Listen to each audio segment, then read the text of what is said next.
Hello everyone, today I'll be showing how to create these Halloween cookies. You will need 2 cups of flour, 1 cup of sugar, a half a cup of butter, 1 egg at room temperature, and 1 teaspoon of vanilla, and a half a teaspoon of baking powder, and a pinch of salt. You will also need food coloring, and 1 cup of white or milk chocolate, a half a cup of peanut butter, and 1 cup of strawberries, and 1 teaspoon of cornstarch, as well as straight pretzels.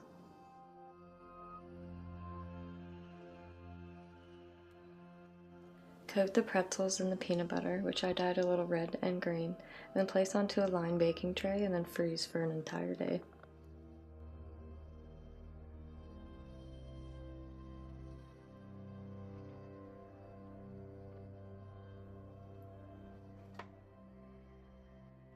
Melt the chocolate and then dip the frozen peanut butter pretzels into the chocolate and place back onto a baking tray and into the freezer.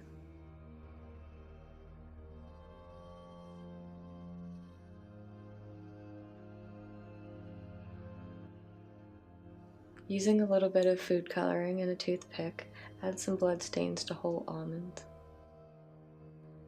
Combine the flour, baking powder, and salt in a bowl.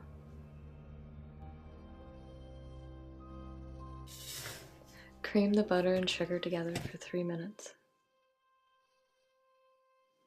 Add the vanilla and the egg and combine.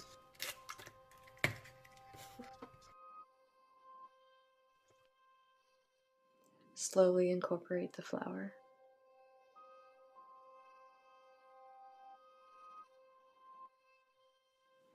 Divide the dough. I dyed 1 portion red and 1 portion green and left 1 white.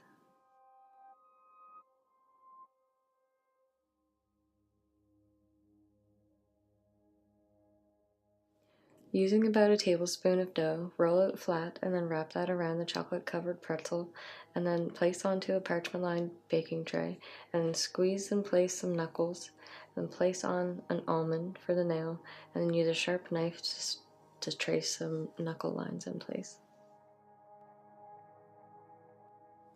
And if you're using a Wilton Halloween designed Monsters Finger pan, then you can just use the same process, but make sure you roll the dough a little bit thinner, and as well make sure you put an almond into the nail area and then press in the dough gently.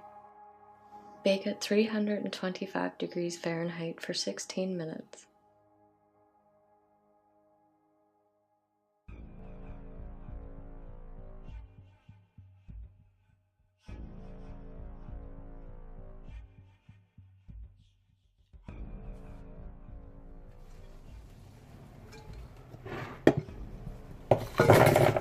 To make edible blood, place the strawberries and some water into a saucepan. Bring to a boil on medium-high heat, and then using a mashed potato masher, mash up the strawberries. After the strawberries have cooked for a few minutes, place into a fine sieve or strainer over a bowl. Mix the cornstarch in with a little bit of water and place back into the saucepan with the strawberries and bring to a boil until thickened. You can also add red food coloring if you'd like to enhance the color. To make the coffin cookies, I made another batch of cookie dough, and I dyed half of that black and I rolled it flat on parchment paper. Using a coffin cookie cutter, I cut out 5 shapes for the bottom on parchment paper, and then placed them into the freezer just to harden up. I cut another 10 pieces on parchment paper, but this time I cut out the center portion with a knife.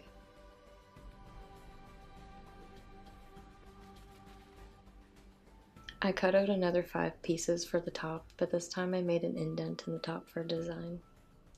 Place the cookies into the freezer to firm up, and then bake, and then place onto a wire rack to cool completely.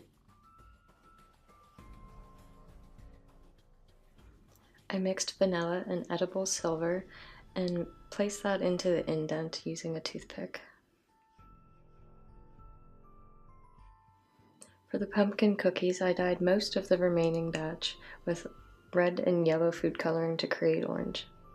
Then I rolled it flat on parchment paper. I used a set of cookie cutters which was round and edged, and it came in different sizes, which I got from the dollar store. I cut out 10 pieces of both the medium and the largest cookie cutter, and then I cut out the center portions with a cookie cutter and a piping tip. I cut out 5 pieces with the smallest cookie cutter. Bake and then let cool on a wire rack. I dyed the last portion of cookie dough green and then rolled that flat on parchment paper. I cut out 5 portions with the smallest cookie cutter, and then I rolled a portion into a log and sectioned off for stems. Bake and then cool on a wire rack.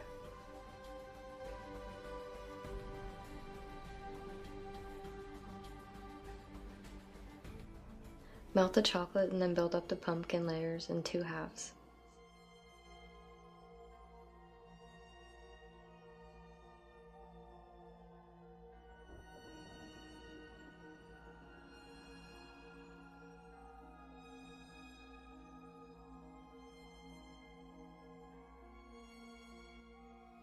Let both halves of the pumpkin cookies firm up, and then place candy inside, and then use more melted chocolate to place the 2 halves together.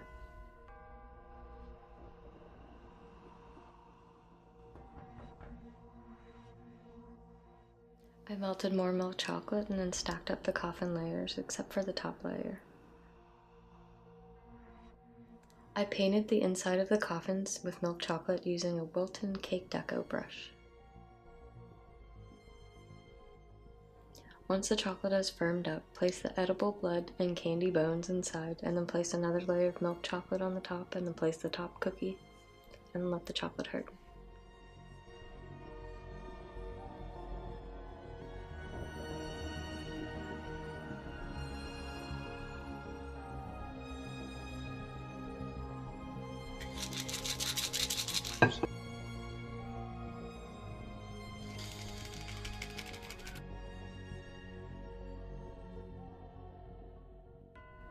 I used chocolate and dyed vanilla pudding and crushed Oreos with sprinkles for the cookie display.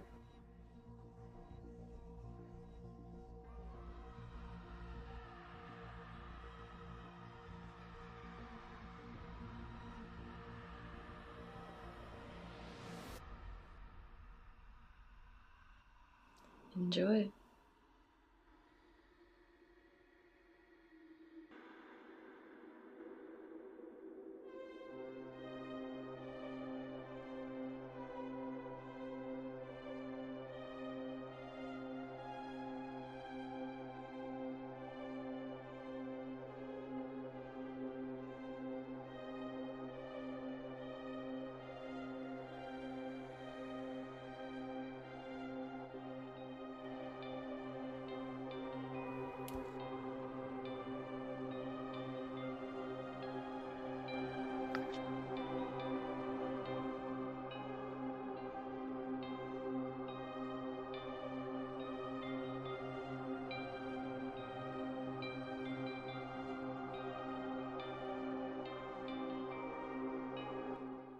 Thanks so much for watching, and I hope you've enjoyed today's video.